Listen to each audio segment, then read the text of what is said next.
Esse vídeo vai servir para todo mundo, mas vai ser bastante direcionado para as pessoas com mais de 50 anos, pelo fato de que elas são as que mais me questionam sobre esse tema, que é a obrigatoriedade de investir ou não investir em ações, especialmente as nacionais. Muita gente se questiona se é realmente necessário ter ações na composição de uma carteira de investimentos diversificada, por um motivo muito simples. As ações, elas são muito mais complexas do que as demais classes de ativos para você estudar. Você precisa fazer uma análise minimamente fundamentalista prévia à compra dessas ações e você vai precisar também continuar estudando e acompanhando no mínimo uma vez por ano. Portanto, muita gente acha difícil estudar ações e difícil escolher as melhores ações, difícil acompanhar os resultados, os balanços dessas ações ao longo dos anos. Outras tantas não têm tempo para isso, né? Focam em outras áreas da vida, o que é natural, e muitas outras pessoas simplesmente não querem, despender tempo estudando sobre ações. Além dos questionamentos aí de pessoas que já possuem uma idade mais avançada, eu também já recebi questionamento de pessoas mais novas que não querem aprender a investir em ações e tem essa dúvida de como ficaria a composição de uma carteira diversificada sem ações. Ela seria ainda bastante segura? Ela traria rentabilidade e assim por diante?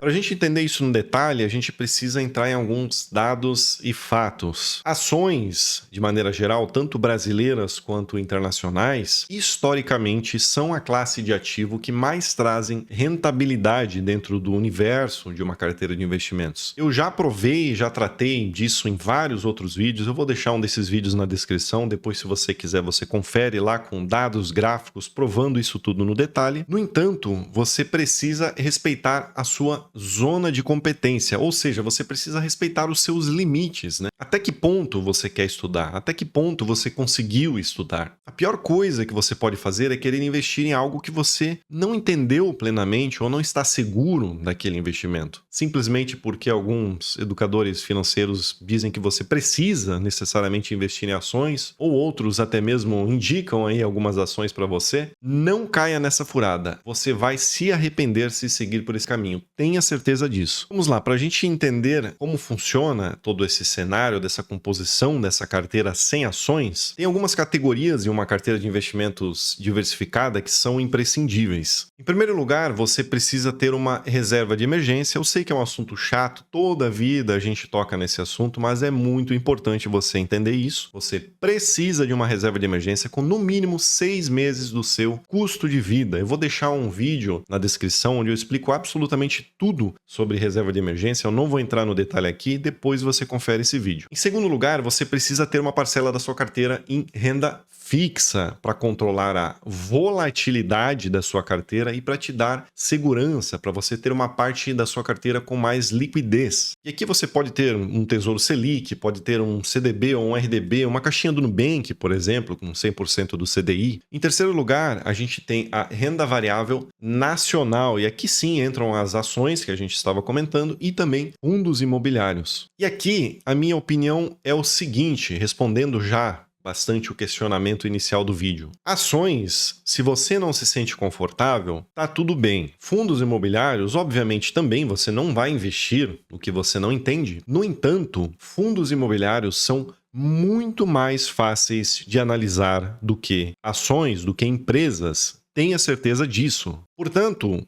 você, na minha opinião, deveria considerar sim, dentro da categoria de renda variável brasileira, no mínimo aprender fundos imobiliários. Eu tenho um vídeo que eu vou deixar na descrição, que é um vídeo passo a passo, super fácil. Pego na sua mãozinha, ensino você bem no detalhe, mastigadinho, como escolher, como analisar e escolher os melhores fundos imobiliários da Bolsa Brasileira, que aliás são poucos, né? Você não tem tantas opções de bons fundos imobiliários na Bolsa Brasileira. De uma maneira que vai ser muito fácil você fazer essa análise inicial e fazer esse acompanhamento aí uma vez por ano. Então depois você pega um papel e uma caneta e olha com carinho esse vídeo e aprende ali a analisar fundos imobiliários. Eu tenho certeza que qualquer um de vocês que está vendo esses vídeos aqui vai ser capaz maneiras de aprender a analisar e acompanhar fundos imobiliários. Dessa forma, você vai ter ao menos algum tipo de exposição na classe de renda variável do Brasil. Não quer aprender fundos imobiliários também? Eu particularmente acho um erro, porque realmente é bem tranquilo para você aprender, mas mesmo sem eles e tendo todos os demais itens dessa carteira diversificada, que eu vou falar aqui o restante ainda assim você estará muito melhor, muito mais à frente do que a grande maioria das pessoas. Como um quarto item extremamente necessário, na minha opinião, a gente tem investimentos no exterior. E aí você pode ter a renda fixa lá no exterior, você pode ter estoques, você pode ter REITs, mas para mim você não precisa estudar nada disso, você pode simplificar muito esse caminho. Simplesmente abra conta em uma corretora internacional como Everno, Nomad, pode ser uma dessas corretoras que são já mais amigáveis para os brasileiros, e compre um ETF que replique o S&P 500, que são as 500 maiores empresas abertas nas bolsas americanas. Empresas essas que inclusive estão listadas nas bolsas americanas, mas a grande maioria delas tem os negócios espalhados pelo mundo todo. Portanto, comprando um ETF do S&P 500, você vai estar diversificando a sua carteira de maneira global. E aqui um exemplo muito bom é o VOO. Comprando um ETF desse que replica o S&P 500, você vai ter baixas taxas de administração, praticamente irrelevantes, vai simplificar muito a declaração do seu imposto de renda, você vai ter só um ativo internacional para declarar, é muito fácil. Você não precisa analisar nada, você compra esse ETF que replica o S&P 500, um ETF de preferência que tenha baixas taxas, como por exemplo o VO, e você esquece, deixa ele lá. Tem uma rentabilidade excelente, veja essa comparação, por exemplo, com o Ibovespa dolarizado. Então, veja que só comprando esse ETF, você já fica muito à frente do Ibovespa dolarizado. E, obviamente, muito à frente também de renda fixa no Brasil. E, por último, e não menos importante, você vai ter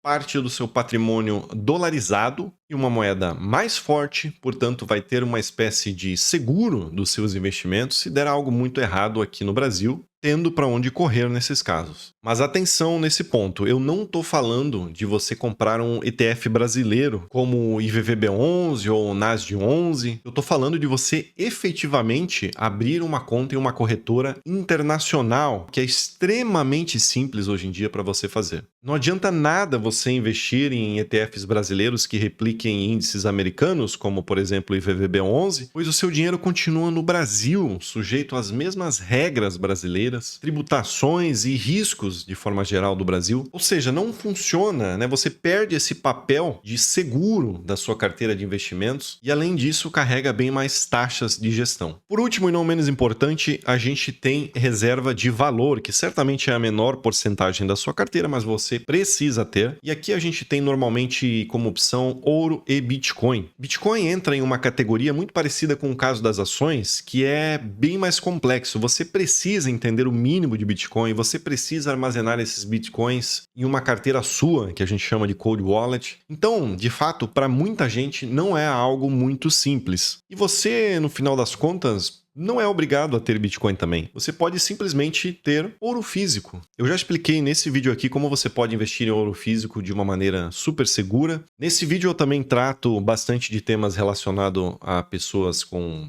mais de 50 anos, depois você confere lá. Eu tô com tudo isso tirando a importância e a relevância de ações brasileiras, ou de stock picking lá fora, ou de Bitcoin? Não, de forma nenhuma. Todos esses são excelentes investimentos, potencialmente os que mais te entregam rentabilidade no longo prazo, mas você precisa pensar que a grande maioria das pessoas não investe em nada. A grande maioria das pessoas está inclusive endividada, então só o fato de você não ter dívidas, de você ter uma reserva de emergência, de você ter essas categorias básicas que eu elenquei aqui, você já sai na frente de muita gente. Não que isso seja uma competição que você precise estar à frente das pessoas, mas isso vai trazer muito mais conforto para a sua vida. Portanto, você tendo o seu dinheiro nesses 5 pilares, você vai estar exposto a maior parte das classes de ativos disponíveis para se investir, terá uma carteira muito segura, muito diversificada e também trará uma rentabilidade bem considerável no longo prazo. Quem dera todo mundo tivesse uma carteira dessa. Portanto, não se cobre tanto. Ninguém é obrigado a investir